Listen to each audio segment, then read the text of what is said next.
লাখটিয়ার সম্পদ খুঁজছেন, আত্মীপুরের গাছ। এই যে দেখেন আত্মীসুরের গাছ, এটারে বলেন আপনারা লাখটিয়ার সম্পদ। এবং এই যে ফুল ধরে গেছে, এই যে দেখেন, এইটাই হাতকিশোরের গাছ। এই গাছে কুটিটার সম্পদ আপনারা যেটা বলেন, অনেকে খুঁজছেন পাচ্ছেন না। এই যে দেখেন কি সুন্দর করে ফুল ধরে যাচ্ছে, এটি হাতকিশোরের গাছ।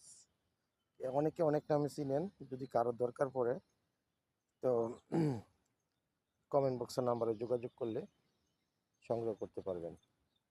কারো যদি প্রয়োজন মনে করেন, এই যে হাতকিশোরের গাছ অনেক রোগের অনেক কিছুর উপকার আসে। যদি মনে চায় তাহলে নিয়ে যেতে পারেন, আমাদের এলাকাতে আছে। সবাই ভালো থাকবেন, আল্লাহ হাফেজ। তো ওষুধের জন্য যদি কেউ সংগ্রহ করেন হাতিপুরের গাছ, তাহলে আমাদের গাজীপুর কাপাসিয়াতে চলে আসুন। অনেক অনেক হাতিপুরের গাছ নতুন করে এখন বর্তমানে ইয়ে হয়েছে, বিভিন্ন গাছ গাছাল আছে। যদি নিতে পারেন তাহলে আপনার উপকার আসবে। সবাই ভালো থাকবেন।